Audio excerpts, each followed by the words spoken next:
It's Friday, January 15th, and you're listening to the Geek News Central podcast, sponsored by GoDaddy.com. Geek News Central is a proud member of the Tech Podcast Network. Hey, everyone, I got a great show for you. I'm back. Yes, I'm back in Honolulu for one show only, and then it's off to Florida. Hey, I got a great show for you. Strap in. Here it comes. All right, people, I need a go, no-go for the Geek News Central podcast. Digital archive recorders. We're go flight. Microphone. We're go flight. Video feed. Go. Web browser. Go. RSS data stream aggregator. Go flight. Interflux Toddism suppressor. All right, I'm confused. Host readiness check. Welcome to the show. Welcome to the show. The Geek News Central podcast is a proud member of the Tech Podcast Network. If it's tech, it's here. All right, ladies and gentlemen, we are ready to go. Cue Todd in 5, Bucky, who's got the button? 4, There is no cause for alarm. 3, Everybody hold on to something. 2, Just press the button. 1. Aloha and welcome to the Geek News Central podcast, coming to you as live as it can be from the beautiful state of Hawaii via the Geek News Central studio overlooking Greater Oahu. As I'm looking here on my recording system, someone has cranked up some audio in a big way, and I'm going to reach back here behind me and turn down the audio a little bit because something is way off. I don't know where we're getting overmodulated, but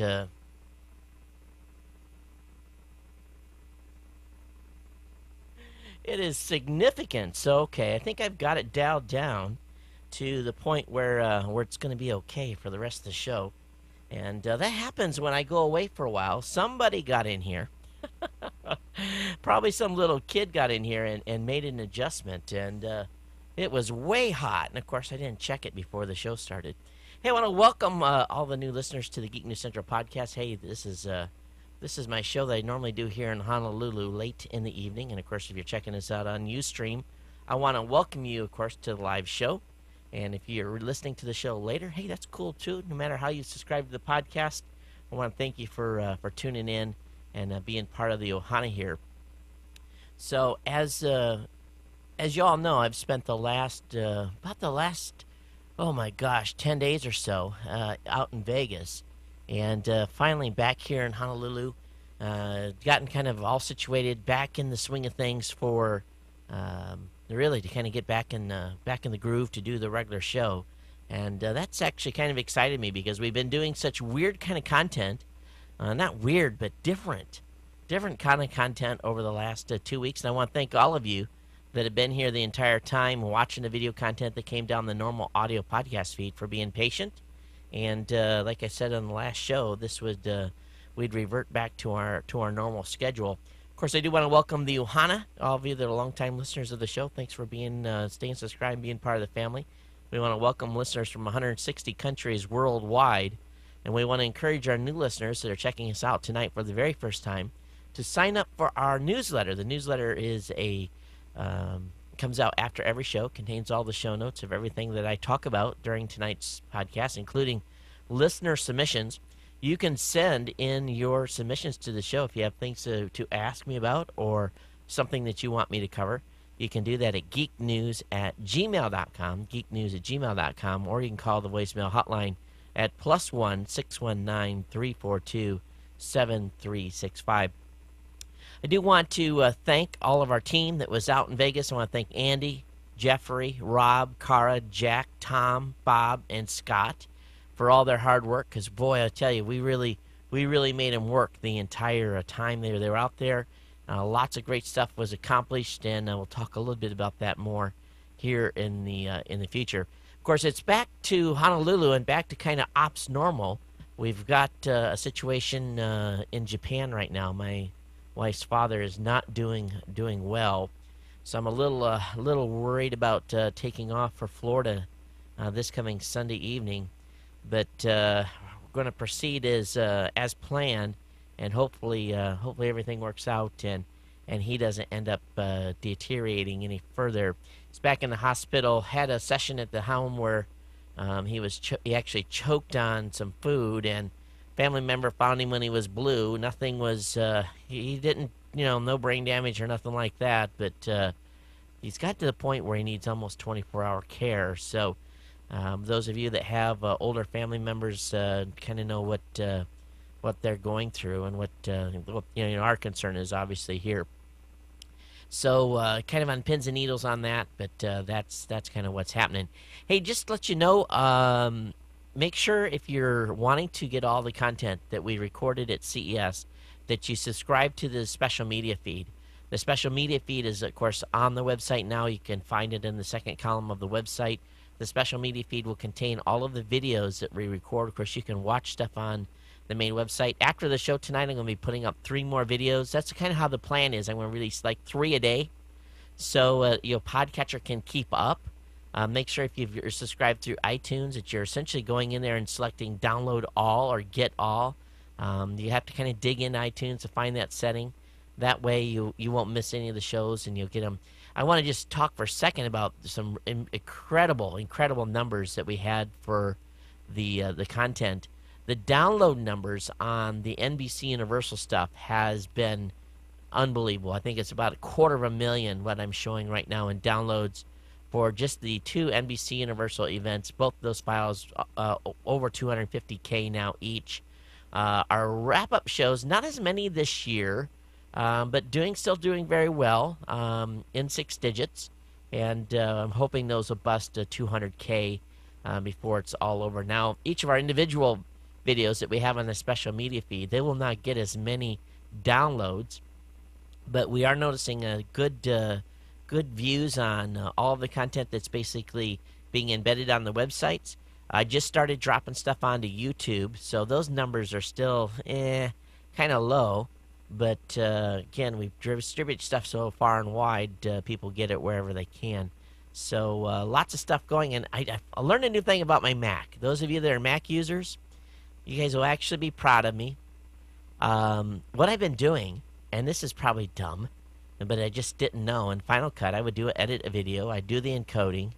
Go away, drink some coffee, relax for 10 minutes while I encoded a video, come back, edit another video, do some encoding. And I knew Compressor was a tool that you could use to batch all of the encoding, but I really had just never sat down and taken the time to learn it.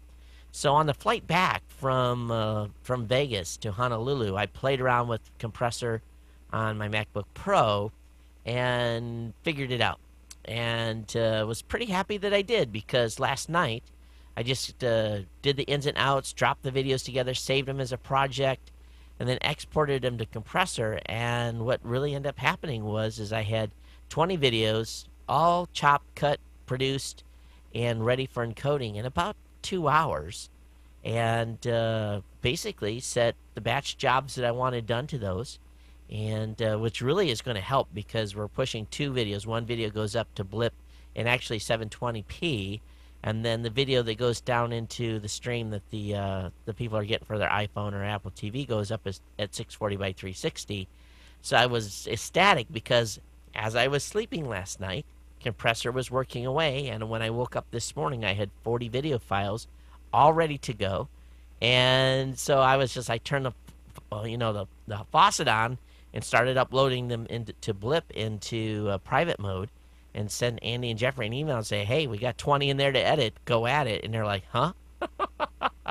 There used to be putting up like 5 a day or so, and I dropped 20 on them. So it should speed up. Actually, what it's going to do is going to allow us to keep the volume up on the websites as we're going through 3 or 4 a day in the release. So pretty excited about that.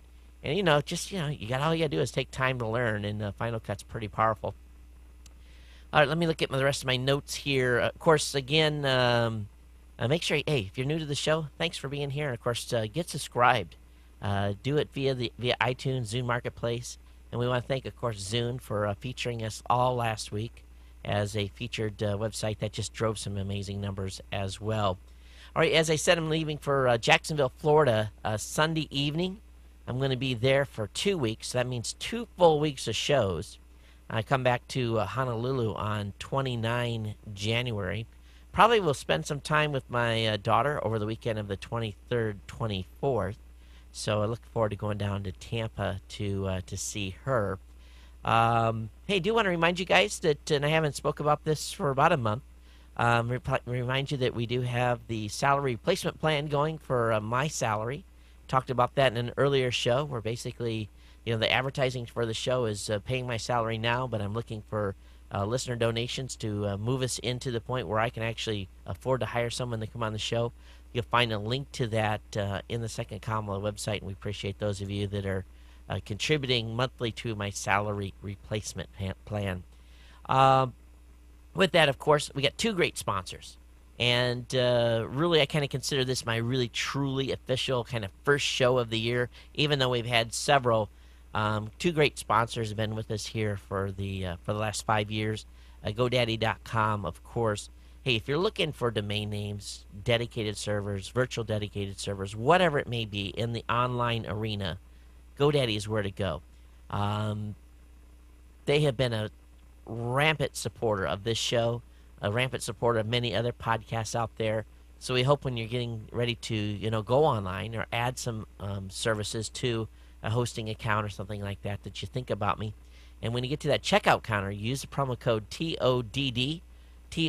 That'll get you 10% off on non-domain orders. Geek5 will save you 15% on orders $20 or more. Todd20 will save you 20% on a 1-year shared hosting account. And, of course, Citrix, of course, they've been here from the beginning as well, and with our GoToMeeting product. And how many of you are still following your New Year's resolution? I still am, even though I really haven't started it, for a better word. And so, yes, I'm following my New Year's resolution. But with GoToMeeting, I got a New Year's resolution for you as well. Work smarter in 2010. Use GoToMeeting to meet clients and colleagues online. With GoToMeeting, brought to you by Citrix, you can save time and money by holding meetings online. Instead of driving to meet in person, use GoToMeeting to conduct sales presentations, product demos, training sessions right from your desk. Stay productive and efficient to avoid the hassle of unnecessary travel. I use GoToMeeting all the time and can't remember how I really have done business without using it at all. You can try GoToMeeting free for 30 days, but you must visit GoToMeeting.com/techpodcast. That's GoToMeeting.com/techpodcast. And as I turn around here, something is totally jacked. I don't know who.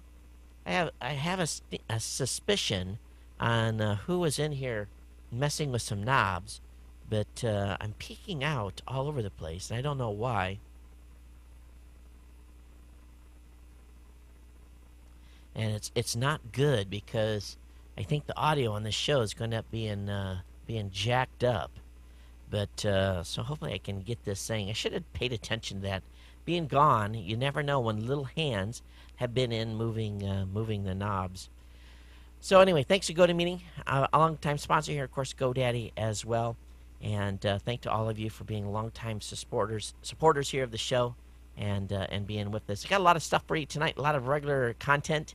And love to hear you guys' feedback on everything that we've been rolling out to you over the past 10 to 15 days here. And, of course, if you have comments again on tonight's show, you can do that via geeknews@gmail.com. All right, you got a bunch of stuff here stacked up. Let me go ahead and pull the first one up. Probably the biggest news over the past week was Google just absolutely dropped a bombshell and told the folks in China, hey, you are hacking our Gmail system. Well, they didn't accuse them directly, but they implied it. We have investigated that, and you're, basically trying to steal, log into Chinese dissident Gmail accounts. You've limited the amount of search results we can have in China, and we're done. Basically, Google just threw the gauntlet down and said, hey, either you allow us to have completely open search results like we have here in the United States and most of the rest of the world, or we're out of here. And boy, what big, that just like, whoo, it was big. And the folks in China basically said, hey, internet firms that abide by our laws are welcome. Otherwise, go away. So China has essentially given Google the cold shoulder, and but it's apparent that Google.cn is not real happy. The folks over there are not happy with Beijing censorship. And for one, we have to remember China is still a communist country controlled by a regime that, is very tough on its people when they speak out. So I, for one, will finally applaud Google for actually standing up and having guts to, to stand up to the Chinese.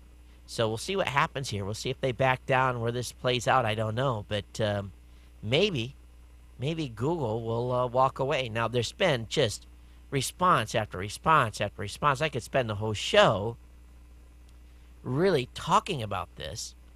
But, I think a couple of things that we should think about is what's Google losing it by basically standing up to China? Probably what they're going to lose is the ability to be in that market in the future. And obviously, huge. You talk about the United States is, how many people we got here and how many people they got there. So as that economy continues to grow and more people get online, you're definitely going to see a lot more business going through the internet in China. So I don't know. What's Google going to lose? What's the monetary loss? Maybe not a lot now, but we'll see. Now, also, Google up to this point, along with Yahoo and other companies, have not done a lot to fight the Chinese censors and and basically call out on human rights issues. They've been willing to let the Chinese do what they're going to do and kind of just ignore them. And that, to me, has been, it's been sad to see of, the variety of companies they're doing. Now, Microsoft is not changing their business plan for China. They're going to continue to play along. And we'll see. We'll see what happens to this. Now, I'd love to hear what you guys think about this announcement from Google. What do you think this means to Google.cn?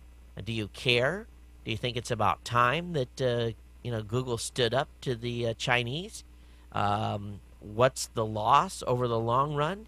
Is this going to hurt the Chinese the general populace more than what the censorship was? I don't know. So let's talk about this a little bit. You guys can email me, of course. Now, Microsoft did come out with a warning, and all of a sudden, quote unquote, they're going to fix a bug that was Internet Explorer that was used to perpetrate these Chinese attacks on Google. Google has also stepped up and made Gmail now a HTTPS secure socket layer connection, so that when you're getting your content on Gmail, you're going to be on a secure socket layer. So that's a long time coming, and glad to see that that's happening. So, but it took this type of an action for Microsoft to stand up. Now, of course, the United States government, actually the State Department, the offices of Secretary of State Hillary Clinton, made a comment as well, supporting Google's stance, which I thought was interesting. And then we're going to address this more later, or actually sometime next week. So the stance out of the government, basically at this point, saying that the country is troubled by recent cyber attacks originating from China that targeted human rights activists. And I don't think why they should be surprised. We all should. Why is the government all of a sudden surprised? There's been known attacks before. They know that the Chinese are actively going after governmental computers. It's been pretty much in the news. What's the big surprise? Why all of a sudden are we all of a sudden having this discussion about what's going on in China? I think it's well known here. For at least was this a surprise to all of you? But you can see, those of you on Ustream, you can see the headline there: U.S. troubled by China cyber attacks. Well, shouldn't they have been a little bit concerned about that a while ago? Come on, it's give me a break. Now, going into this just a little bit deeper, New York Times, of course, reports that Google has upgraded security on Gmail, which is probably going to be good for all of us, irregardless. And And they've also, all of a sudden reports have come out that they've identified the command servers behind the Google attack. And yes, they're related to governmental IPs, blah, blah, blah. Why is this all of a sudden big news? Should this come as a surprise? I just. And what's funny is that just a swath of articles, one after the other, all outlining who, what, and where, and when. It was, and this supposedly just came to light this week, Google making the announcement. Okay, well, it is what it is, but obviously Google did this, had to put some thought into it, because it's a pretty bold statement when it comes to business. And I like their statement, but a little bit late, really. All right, let's talk a little bit more on just regular tech stuff here. And actually, let me go ahead and take that, do it this way. There we go. US PC market share for fourth quarter of 08 versus the fourth quarter of 09. This is kind of interesting here. HP, 29.6% market share. Dell, 22.5%. Acer, 13.7%. Toshiba, 8.5%. And Apple at 7.4%. The reason they feel that Apple has slipped to 5th in market share in the fourth quarter of 09 is that these $299, $399 PCs that are for sale are definitely causing an impact to their bottom line and the number of PCs sold. So basically, Apple has come in 5th in the brand market share. There is a little bit deeper look at actually on the PC market share itself, and Apple's hanging in at about 8%, which is actually fourth. So this is two different numbers here. U.S. PC market share, actually do a 2008 versus 2009. Apple's hung pretty close, 7.9 and 7.9 in 2008 and 8.0 in 2009. So their market share hasn't changed that much. Acer, of course, has made huge gains because of their a lot of their netbook sales, and worldwide sales is showing Apple not even to be really on the chart here, which I find surprising, at least not in the top 5. So I'll have this link up. It's up in an article from arstechnica.com. Let's talk a little bit about fiber. Many of you probably are wishing that you had fiber to your home, maybe the Verizon Fios service. I know that here in Honolulu, I would just about pay anything to have fiber here in the home, and that's not going to happen because Verizon doesn't even have a business unit here. But Verizon is having trouble. They're having trouble selling their the Fios service. They're not having big uptake in the communities that they're in, and they have basically kind of slowed down rollout while they're trying to build the subscriber base. And what I find interesting is, and this is going to make all of us here in the States, pretty much, we're just going to be shaking our head in disgust. In Hong Kong, a company called Hong Kong Broadband Network announced their initial results of its awesome speed for everyone sales, which offered a symmetric 100 megabits per second fiber connection for the hefty price of for $13 a month US. In 2 months, it has been offering customer growth tripled compared to the earlier months in 2009. So again, this is $13 for 100 meg per second connection in Hong Kong, which is not necessarily been known to be a cheap place to live. And here we go, $13 a month for 100 meg connection, as compared to the Verizon Fios service, where you get half the download speed and 1/5 the upload speed. They're selling that for $140 a month. So, if they bundle that with a local phone service and requiring a 1-year commitment, it obviously is very much more expensive. So how can this company in Hong Kong offer 100 megs per second fiber connection for $13 a month, yet Verizon can't bring their file service down to a reasonable cost that most people can afford. I think for the average person, they're probably saying, why do I need this fast fiber connection? There's only so many geeks like Todd out there that need the super fast speed. So they got to do something. Got to do something with their price. And it's evident that adoption rates will go up if you lower the price. And, they're just going to have to do that at some point. All right, those of you that live in the UK, this is something I need y'all to really listen to here. UK lawmakers behind the controversial Digital Economy Bill have agreed, and I'm reading this directly off the article over at Ars Technica, have agreed to refine provisions that would allow the Secretary of State to modify sanctions against peer-to-peer users at any time without parliamentary approval, though the Department of Business insists that it's not backing off from the provision.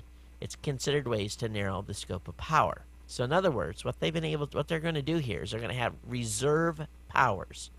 So this power would give the Secretary of State more power than many are comfortable with, but the reserve powers are now being refined through the Department of Business, and essentially, now I can't imagine.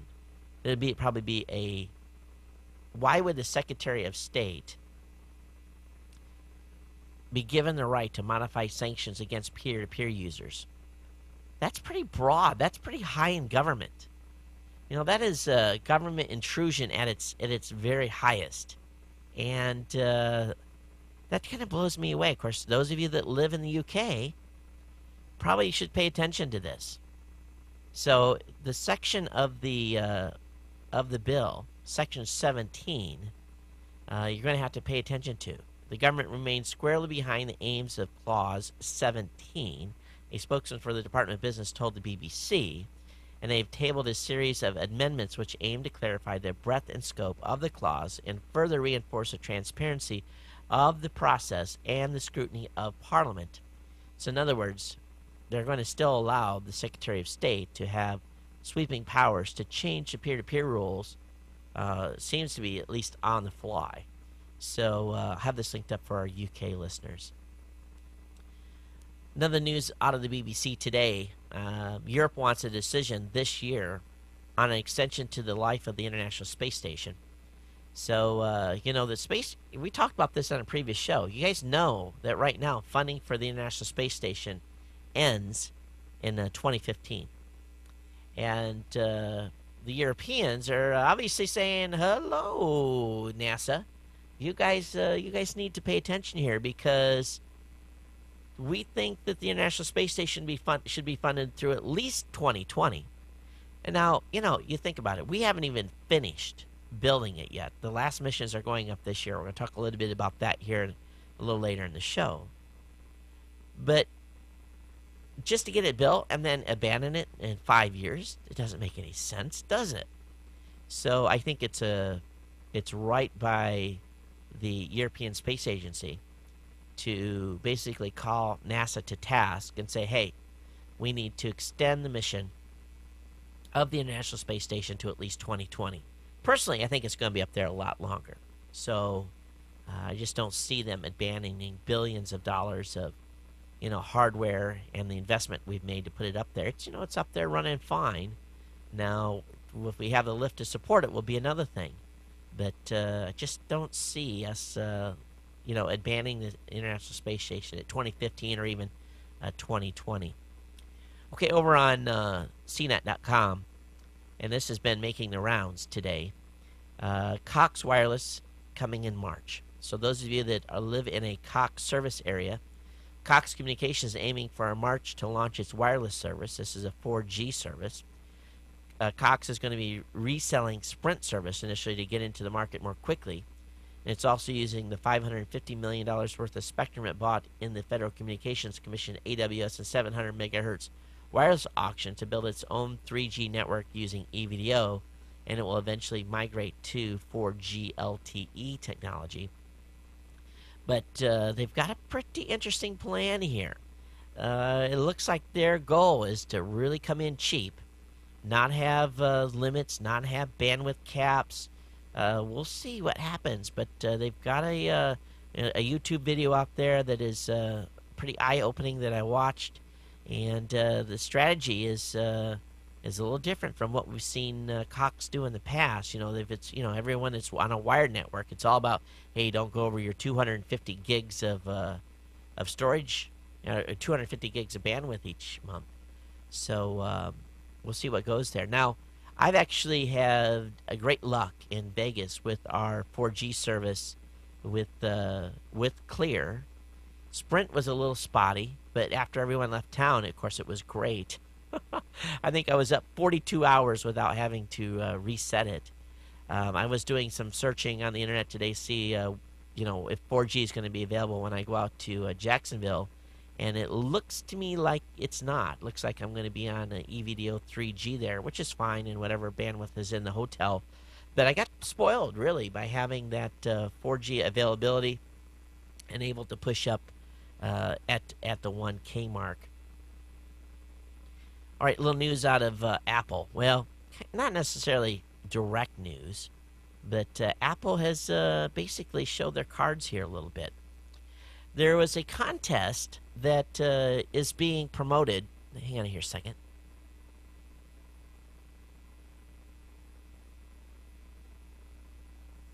There's a contest being promoted by the folks over at Gawker Media and Valleywag to essentially pay for someone to show them evidence of a tablet. And this is pretty exciting stuff. If you want to break the NDA that you may have with Apple, you have the chance to earn up to $100,000. If you can get one of these if you may have one, and you get one of these into the hands of Valleywag for an hour, they'll give you $100,000. If you can get a picture of Steve Jobs holding one, they'll give you $50,000 for that, and they're paying $10,000 for photos of the device or $20,000 for a video of it. So with verification, of course, they hold the money until the announcement. But Apple sent Valleywag a cease and desist letter, at least their lawyers did. Basically tell them, hey, this contest that you're having is illegal. You need to cease and desist, and that you need to, end all contests immediately. Well, they basically said, ha, ha, ha. So we'll see where they go with this next. But do you think they're going to have any takers?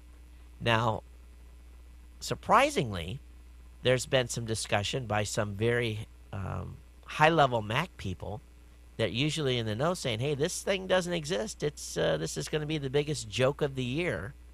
And the event that they're going to have here at the end of the month is really going to be the announcement of a refresh of the Mac Pro line using the Intel i5 chip.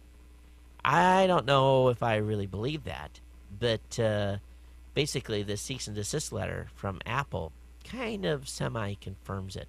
And by the way, we only got 5 emails for me to stop talking about the Apple tablet. So not overwhelming response to have me stop discussing it. All right, the Doomsday Clock has good news for the human race. They set the time back another minute. And remember, the Doomsday Clock was originally set up for how close we were to destroying ourselves through nuclear proliferation and war with the Soviets. Well, now the Doomsday Clock is more essentially aligned not only with weapons of mass destruction, but also the green effect. How bad we're treating the environment and so forth. So the folks, at least at the Bulletin for Atomic Scientists, have turned the clock back a minute. So we are now 6 minutes away from midnight from Doomsday. And so we'll see what happens here. It's a symbolic gesture, of course, but one that carries some weight with the millions raised so far for victims of the devastating Haiti earthquake taken into account. It may well paint a picture of a positive coming decade. Now, I do want to, I was going to mention at the beginning of the show, and I did not have it listed here, absolute tragedy in Haiti. Oh, my gosh. Your heart just has to go out to the millions of people that are affected having traveled to a number of third world countries before, having been in buildings that were not necessarily built to American standards, not in the Caribbean, but in Asia, I can only imagine that level of an earthquake. When I was living in Guam, we were hit by it was really high. It was stronger than the one in Haiti, but we only had two buildings that end up having to be imploded from that earthquake. And it was a little different earthquake because it was about 30 miles away, so we didn't get the full brunt of it. But all the buildings collapsed and the poor people trapped, or even worse, a death toll. It's horrible. It really, really is. And sadly, I think it's going to get much worse before it gets better. Them trying to get support in, and I think at this point probably the millions of people that are left homeless, and it's going to get ugly. I really think it is. No water, no power, it's going to get bad. And I know that I was talking with my sister's husband. He knows that they're sending a medical ship with some helicopters. They're actually sending that south, so they'll have a Mercy type ship on scene. But the number of people that need assistance, they're going to get overwhelmed pretty quickly. And those folks there, sadly, are being left to pretty much fend for themselves for a while. And with the government not really having the resources to bring anything to task, it's going to be a long road for the folks in Haiti. So my heart goes out to them. And if you have a family member that's there or so forth, let us know. But it's bad. It really, really is. And you just go, oh, your heart sinks when you see the pictures. It really does. So anyway, I guess at least the folks at the Doomsday Clock thinks that we're, as a species, we're doing better and we're not so far away from self-destruction. T-Mobile has waived all call charges to and from Haiti. So this is nice to see T-Mobile having done that. They will be doing what they can to lend in their aid in the wake of the magnitude 7 earthquake. And they're going to allow current T-Mobile customers to make phone calls to Haiti free of charge. T-Mobile is hoping to help unite family members by enabling phone calls without charges retroactively from January 12, 2010 until January 31st. So this is for any, again, to and from Haiti. So free calls, and of course many of those folks there cannot afford to have a phone. So hopefully they'll be able to at least use some free phone service to make a call to a loved one here in the United States. But there's lots of places where you can donate money. Of course, just be careful out there that you're giving to a legitimate organization. Now let's go ahead and talk a little bit about one of the president's appointees, who's going to be heading the Office of Information and Regulatory Affairs. This gentleman advocated in a recent paper called The Cognitive Infiltration of Groups.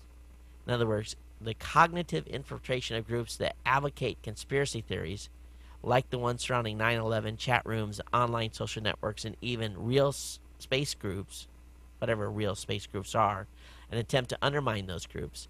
This gentleman's last name is Sustin. Let's see if I can find his full name. No, Sunstein. He admits that some conspiracy theories under our definition have turned out to be true, but he was recently advocated banning websites which post right-wing rumors and wanted to bring back the fairness doctrine. And there's a PDF paper out. This is up on Slashdot. This is not out on any political site. But I find it interesting here that this guy that's going to be running the Office of Information and Regulatory Affairs advocated infiltration of groups that advocate conspiracy theories.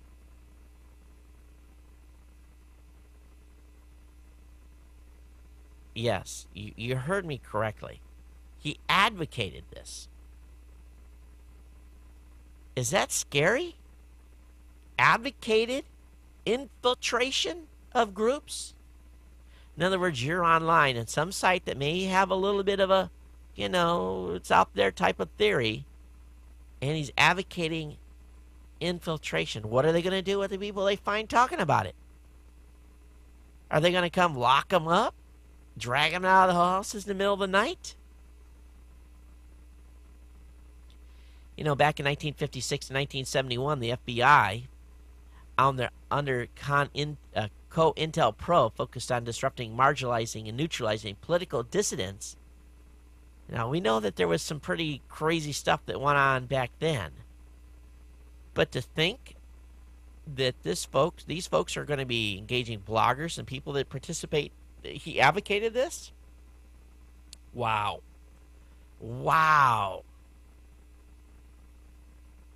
Scary stuff. Really scary stuff. Do we want him running that office? If you don't think this is a good choice, I think you ought to call your congressman. Hey, let's talk a little bit about how they email from the space shuttle or from the International Space Station. And this is just a little bit of trivia here. And they're using Microsoft Office 2003 on the Space Shuttle and International Space Station. They of course exchange email, but not quite in the same way that we do here. Each day, NASA uploads a small .ost file for each crew member, and an OST file is kind of like is essentially an Outlook PST file. It contains all the Outlook data. Normally, an OST file has all your email, calendar, contacts, etc. But for shuttle crew, the OST is just a container for exchanging groups of messages. Basically, what's sent to the shuttle is about limited to about 4 megs in size, whereas compared to on the International Space Station, they're allowed, I guess, up to about 30 to 4 megs. So it's significantly larger, but the International Space Station has a lot more bandwidth capacity, and plus they're saying the shuttle crew really don't have a lot of time to be reading email. So kind of cool how they do that. They just, they don't connect to a mail server. They just send the file down. That's got to be kind of a pain. Yeah, hopefully they've got it automated.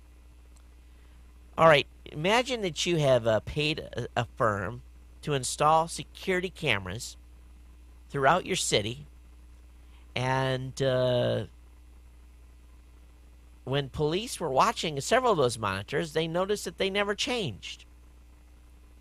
Well, in Moscow, during several months of 2009, Moscow police looked at fake pictures displayed on their monitors instead of what was supposed to be video from city surveillance cams. The subcontractor providing the cams was paid on the basis of the number of working cameras, so he delivered pre-cooked pictures stored on his servers. Yeah, you don't want to do this in Moscow. The camera company CEO has been arrested, probably threw in a gulag. Would that take you about 15 minutes to figure out, right? Picture of a street, it's just looping. It's daylight, and it's actually dark out and you're seeing a daylight picture. Wouldn't be too hard to figure out, right? All right, let's talk about the worst of CES 2010. And I'm not going to, this is from the folks over at Huffington Post. I am not going to condemn or agree with any of these findings. But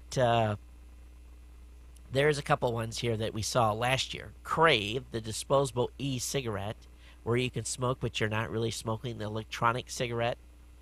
Matter of fact, one of the companies that's on that list is a company that, we did an interview with them. I had gotten some of this stuff before the show. It's called CyberClean. It's like a goo. It's the high-tech cleaning compound for all electronic devices, safe and easy to use, patented deep cleansing action. Press it on and the dirt is gone. Okay. Haven't tried it. The team did, and, there was really nothing negative said. It's a patented formula, but it made Huffington's list of worst products for 2010. So like I said, I'm not going to agree with it. And, of course, we showed off at NBC Universal one of the products that we thought was just a really superior product. You guys saw that hat that Jeffrey wore? Yeah, the hat that you could put an iPod in and then watch. They had a little magnifying glass as seen on TV.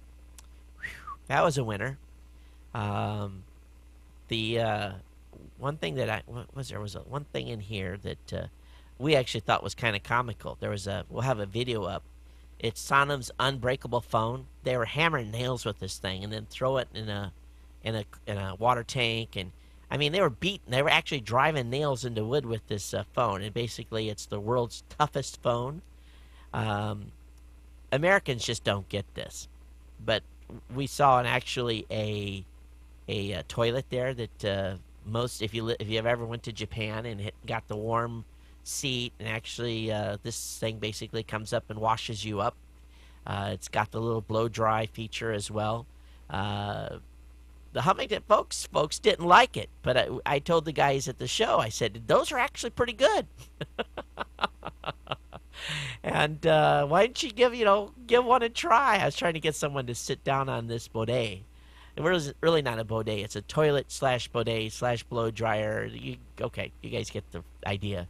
But I'll have this link up in the show notes. You guys can check this out. They call it the worst product. Those are very popular, very expensive in Japan, so I don't necessarily agree with that one.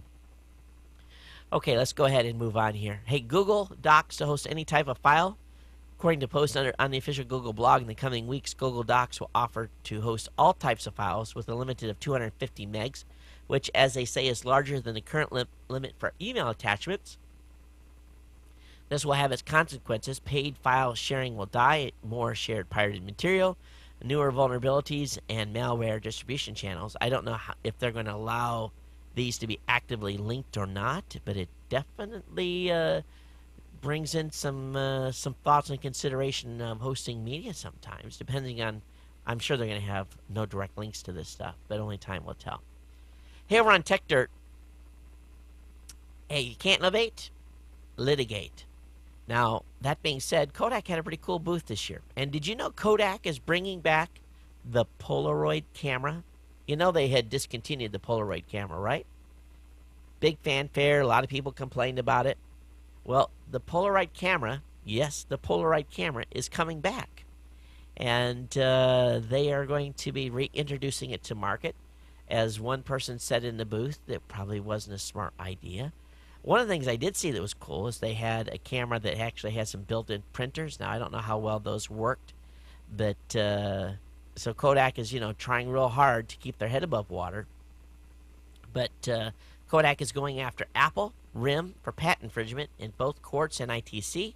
And basically what they're saying is, you guys know when you take a picture, a digital picture, and you get the preview screen of the picture? Well, apparently Kodak has a patent on that. And they're going after them for patent infringement. Okay, over on Wired, 150 geeky media people you should follow on Twitter. No, they'll go geek. Geek News Central's not on there. There's some well-known geeks as well. Of course, my good friend Veronica Belmont from Hack 5 is on the list. Of course, Leah Laporte from Twit is there. Some pretty cool listings of folks on there. Drew Carey's on, Stephen Fry, Bill Cosby. A whole bunch of geeky and non-geeky people are on this list. Some celebrities, of course, as well. So I don't know how these are super geeky. How's Bill Cosby a super geek? I don't get that one. But anyway, I'll have this link up in the show notes. If you want to follow these people on Twitter, you can. Hey, did you know we had a little small asteroid pass near Earth here? A small object believed to be an asteroid. Was there a question on whether it was a UFO or a visiting alien group? A small object believed to be an asteroid passed near Earth Wednesday. The object number 2010-AL30 came within 122,000 kilometers of Earth at 7:46 a.m. Eastern Standard Time. And the object had just been discovered Sunday. And it was pretty small. 10 to 15 meters across, so it would have burned up in the atmosphere if it had come in.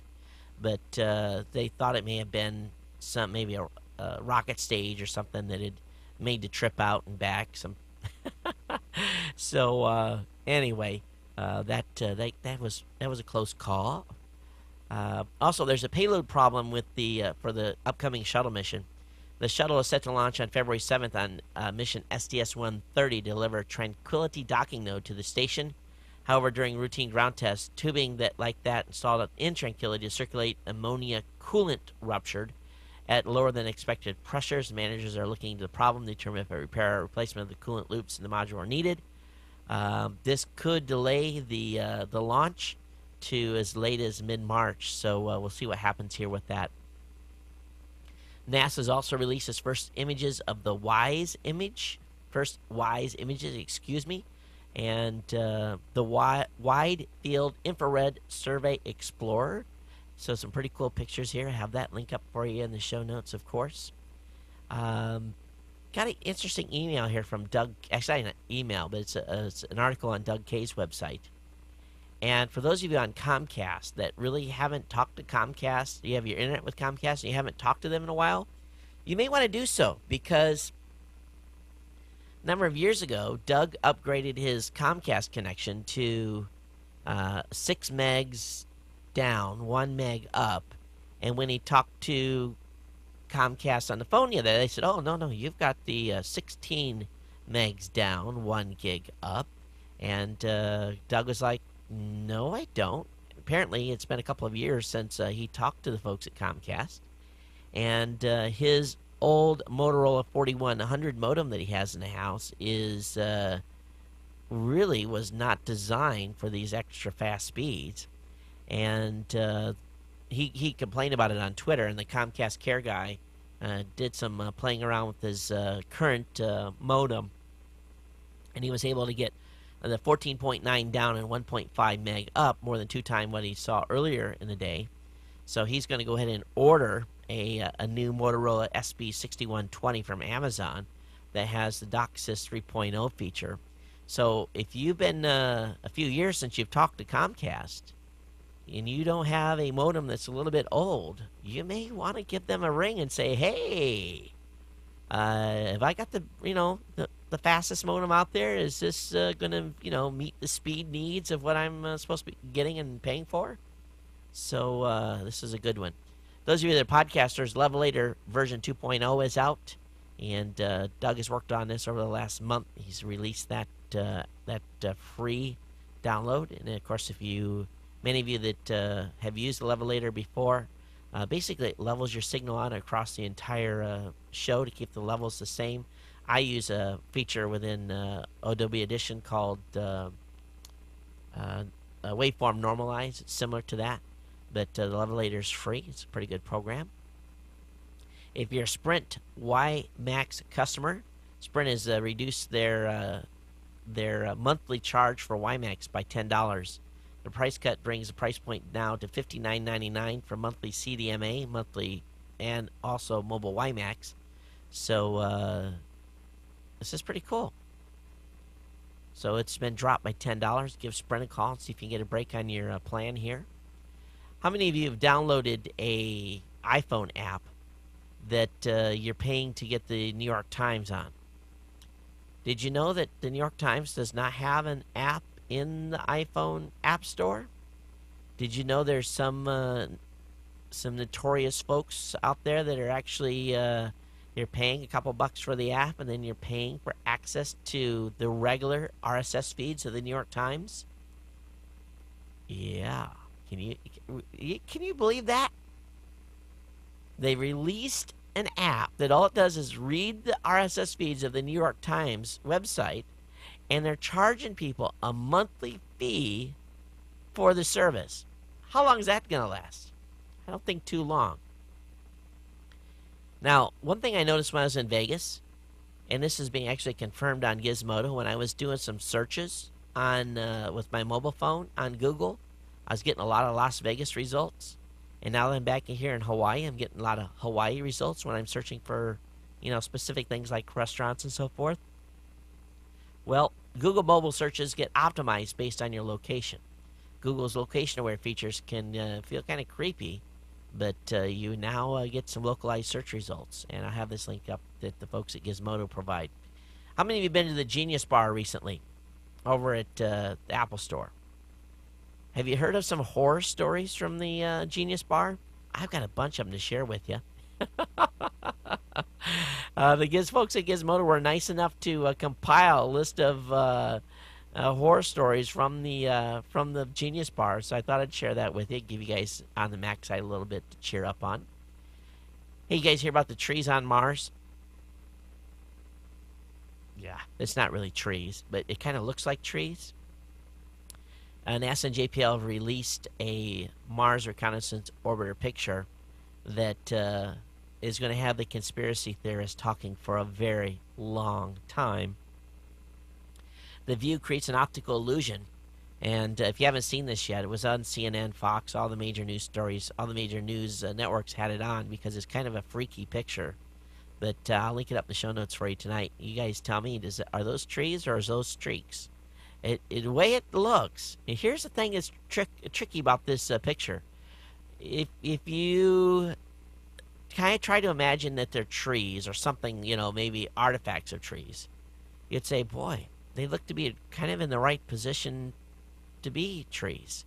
You'll get my point when you look at this image. You really will. But they're not.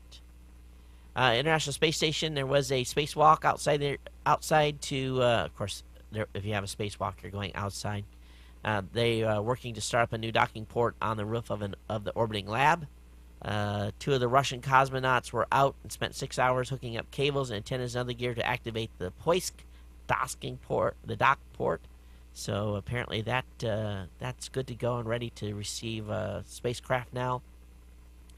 And hey, maybe why they're having a problem out at the Kennedy Space Center, they found a little white powdery substance in the shuttle. Inside the shuttle processing facility. And that white powdery was coke.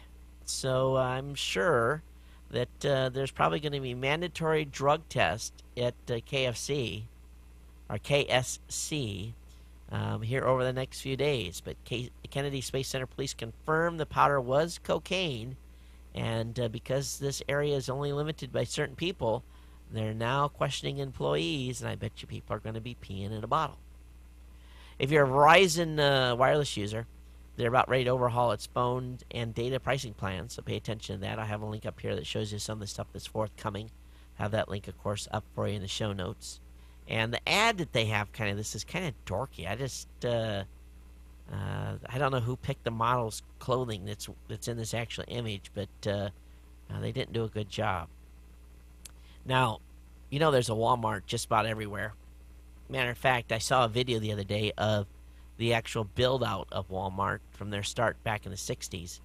And it's rumored that Sprint is working with Walmart and putting WiMAX towers on every Walmart in the country to expedite their build-out of their WiMAX market. This is only a rumor, but that's made the rounds here over the last couple of days. Okay, that kind of wraps me up for regular content tonight. I got a number of emails to go through here. No voicemails. 619-342-7365. 619-342-7365. Those of you that live outside the United States, of course, the country code for the United States is 1. So +1, 619-342-7365. And I'm going to have to, I've got so many emails. It's not bad. I will go through these backwards, and if I duplicate some stuff here, I apologize. Trucker Tom sent me a number of emails. There's a new eye test that's supposedly can detect Alzheimer's up to 20 years before any symptoms show, and it's being developed by British scientists. The simple and inexpensive eye test could be part of a routine examination by opticians in as little as 3 years, allowing those in the middle age to be screened. Dementia experts said that it had the power to revolutionize the treatment of Alzheimer's by making it possible for drugs to be given at an earlier stage. Now, here's the thing that's scary here in the United States. We're going through health reform, and if they mandate this, and they know that you are going to develop Alzheimer's, what does that do for your insurance rates? They tell you 20 years before, hey, you're going to get Alzheimer's. Obviously, they can develop treatment, but, we're not there yet, folks, on preventing this.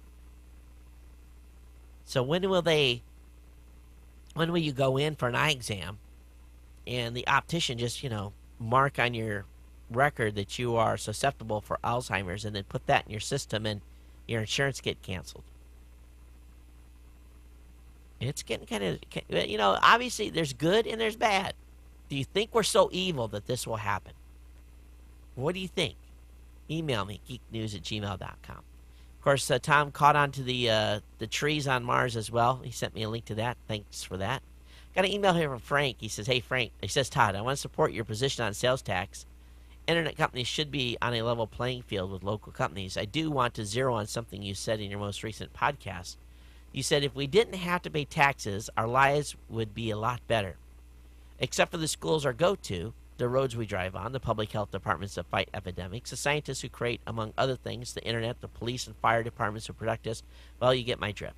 Those who claim all taxes are bad should go back to living in little mud huts on some island at somewhere, growing their own food and dying at 25 years of age, as our non-tax-paying ancestors did. We can argue that this or that tax is good or bad, but the truth is that taxes are the price of living in a civilized society. Nothing is free, especially not civilization.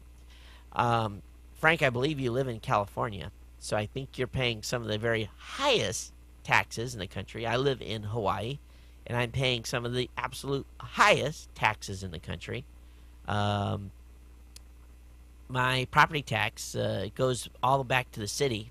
A large portion of that goes into a school system that has that's ranked like 49th in the country, and they have taxed me to death here, and yet we end up with horrible schools. The police force is good, fire departments are good, roads here are horrible. Yes, in Hawaii the roads are horrible. So, there's responsible spending of tax money, but, so much of our tax dollars today are, going for social services and so forth. But I agree, you have to pay some taxes, but I'd like to see it spent a lot more wisely, as all of us would. Got an email from Jason. Says, hey, Todd, I am behind, so I'm not sure if you had talked about this yet. But with your discussion about online sales taxes and how it would be good if all stores collected sales taxes for all states, I don't know if you've thought of this from a business point of view. Tracking, submitting, and remitting taxes is complicated and time-consuming. If business had to do this for every state, which I assume have different tax laws, that could be a nightmare for a small business. Sure, Amazon and eBay may be able to do it, but small businesses that may only do a few $1,000s of sales for a given state will now have way more overhead. In Ontario, Canada, where I am from, we're in the process of combining the provincial and federal sales tax to save businesses from having to do both. They are selling it, saying that it will save businesses money every year, which they will be able to be passed on to the customer. But I'm sure it would go the other way too. It would increase costs for businesses that currently collect for one state to have to now collect for all states, and that will drive up the cost of, on top of adding the cost of the taxes. That is a good point. Here's the thing, though. This could be done with some common sense. A small business probably wouldn't have more than, let's say they collected over $1,000 in sales tax for a specific state. Maybe that would be the breaking point. I think you'd have to look at it in a volume perspective as well. And it would also open a new business up. It would open up businesses that would take care of that for you. So then further helping the economy. But I'm sure I'm going to get more email on this, people saying, that's ridiculous. So it's okay. I got an email from Rachel. Hey, Todd, thought you might find this interesting. It's a recent piece by Sam Diaz of ZDNet on TV Everywhere experiment, which he calls an example of free market evolving and adapting with changing times. The takeaway here for me is this. The TV industry is in a state of rapid change. No one knows where this is going. Subscription models versus advertising models, set-top boxes versus web-connected TV screens, or even the rise of cloud-based on-demand access. Instead of jumping in and crying antitrust to the feds about the TV Everywhere efforts, we should be giving the traditional players a chance to stay in the game and experiment with a model that just might work. ZDNet says, stay away, Washington. Let TV Everywhere grow and evolve. Enjoy, Rachel. Rachel, I agree. The feds need to stay out. The set-top box people need to play and learn how to make this happen. I agree with your assessment exactly, and it's a good article over on ZDNet. Got an email from Bree, longtime listener of the show. She's out in the D.C. area. She says, hey, the FCC seeks more time to complete national broadband plan. And she gives me a link up to gcn.com. I'll have that link up in the show notes. And Bree, you also sent me a link to, and this one here is a very cool. Actually, let me see if there's the pictures are loading in the email. Todd, thought you might enjoy these pictures. The waves of Hawaii. And these are some truly remarkable pictures this guy took. And I'm trying to see if there's a website associated with this. There's not. Bree, if you're send me an email if you can. If you can find where this was linked up to, I'd love to put this in the show notes. But these are truly remarkable pictures. It's pictures of a Waimea Bayshore break surfer, pioneer, husband, and father of two. Clark Little has gained nationwide recognition for photography on national television. So I guess maybe you could search, folks, for Clark Little to find these pictures. But some of these ocean pictures are pretty remarkable.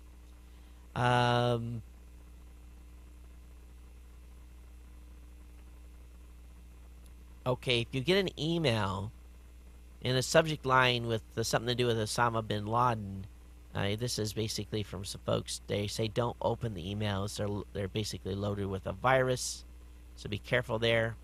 Trucker Tom sent me an email also on for some 3D movies, a pain in the head, and this is basically discussing some folks are actually after spending a couple hours watching a 3D television of a sports activity are have the risk of a headache for eye strain.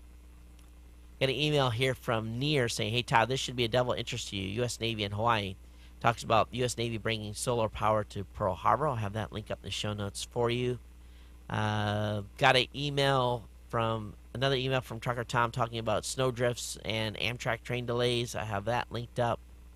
Got an email here from Bruce that says, Todd, listening to show number 541 about streaming TV on mobiles.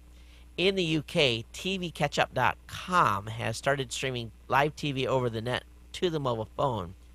In other words, iPhone. Only live feeds, but there are other catch-up options out there. Really good quality. Have a look at the channel lineup at www.tvcatchup.com. Works over 3G as well, but maybe UK specific. Have not tried it on a PC yet, but does lend itself to Media Center HTPC. It is web-based. About to start catching up on your CS content. Appreciate your efforts and informational or trying to keep up to see with GNC, Geek Brief, Engadget, Digital Lifestyle, etc. Bruce. Thanks for that, Bruce. I appreciate it. Got an email here from Russ. He says, hey, Todd, having this requirement of local state governments getting sales tax revenue for online retail is a total nightmare scenario logistically. What you would be asking these businesses, many of them small and pop selling their goods online is enormous. And it's basically, he goes into the same thing he was talking about. Another writer had submitted basically about having to submit to multiple states. Again, Russ, I think there should be some common sense put to it on dollars spent. Got an email. Oh, Clinton said, hey, Todd, yeah, there's been plenty of discussion about this already. Nothing new to cover until it's announced. Perhaps you can cover other tablets. They're already on the street instead.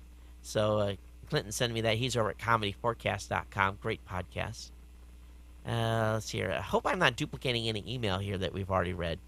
Hey, I'm a podcaster myself. Me and my friends are doing a show called The Ice Podcast for quite a while, and I was wondering whether we could ask you to play our promo on your show. Hopefully we could change the favorite. Chris, let's see if we can play this here for him. And here, hopefully this is a clean promo. Let's go ahead and... This is the Ice Podcast. I found a diary, 27th of December, 1995. I read the Kingfisher Charles Wills Encyclopedia. The Kingfisher, the whole encyclopedia? Hey Dad, before I go to bed, could you read me the whole encyclopedia, please? With movie reviews, strange news and stupid ghost stories. www.theicepodcast.com. 28th of December, 1995. How could you top that day? After you've read the encyclopedia, the whole works of Shakespeare. Subscribe to the Ice Podcast now. All right, there's a promo for the guys over at the Ice Podcast, of course, a UK podcast. So just Google them, folks. I'm assuming the icepodcast.co.uk. I'll look for it here after we get off the show. I think that's it. I think that's everything. And I want to thank Joey for his Dropbox referral. And what else do we? I think that's it. If I missed your show, I'm sorry. Missed your email, I'm sorry. We had a bunch to catch up on. Hey, back in the normal groove here. And obviously the studio was a little bit out of alignment audio-wise. I'm almost scared to listen to the recording. But, hey, thanks for hanging out with me. And for those of you on Ustream, I hope you've enjoyed the show. Camera alignment was a little bit off, too. But, hey, what can I say? It's... it takes me a few days to get the studio back dialed in. Kids have been running through here like crazy. But next two shows, we'll have the. I gotta share this before I go. Mac users, I'm sorry, but streaming video on a Mac just sucks. It really does. Even using Cam Twist, we tried and we tried and we tried to figure out how to go from a USB webcam to a video that would play and actually go over the stream. Because what we were trying to do is we were recording all this back channel video at CES, and we just couldn't get the videos to play. Now, I had my lower end PC, just a 2-core PC with me that I had not loaded VidBlaster on. And VidBlaster, I'm actually limited by the number of license activations, so I really didn't want to activate a number license for that machine because I don't use that machine of VidBlaster. But the guys were, scratching their heads, so I went ahead and installed VidBlaster on my 2-core Windows PC, Windows Vista PC, and connected 2 webcams to it, 2, and actually dropped all the MP4 files, all the video files from the that we'd collected over the last couple of days, and I came up live on the stream, was able to switch from webcam to webcam, patched in the videos, did everything. It was easy. 3 minutes we were up and running. Really, it just was not hard at all. And so I just wanted to share that with you.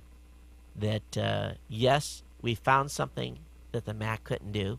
I'm sure someone's going to send me an email, say, oh, you just didn't do this. You could have done that. Could have done this. Well, no, I had a room full. There was 8 other people in the room that all had Macs, and none of them, and these were all like geeky online folks. No one else could figure it out. But Windows and VidBlaster to the rescue. And, of course, this show is done here on a Windows TriCaster. Running 6 cameras or 6 video inputs.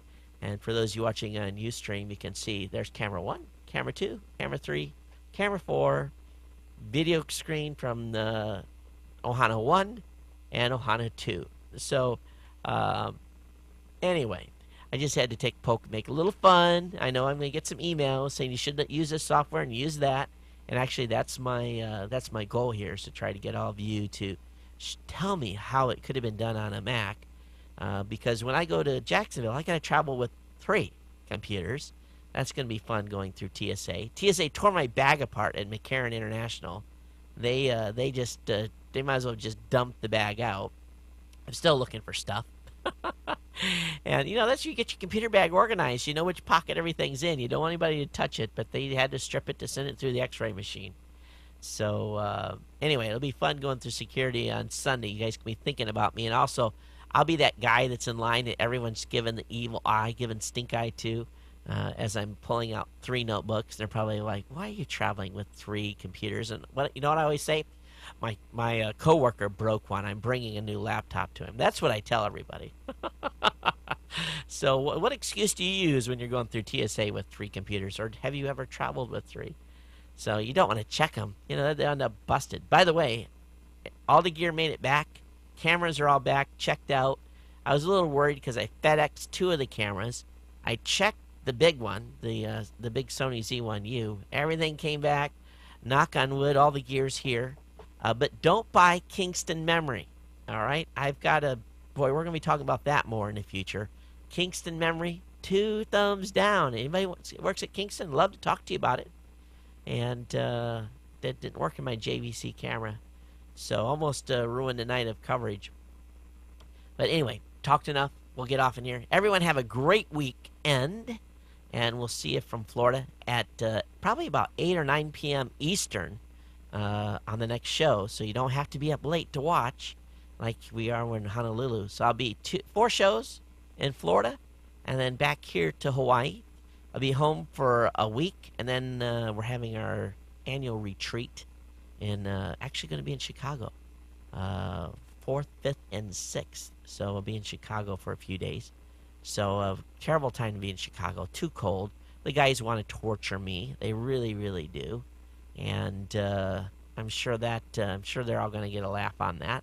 But anyway, that's it. Everyone take care. We'll see you next time from the Geek News Central podcast, part of the Tech Podcast Network. My name is Todd Cochran. Aloha.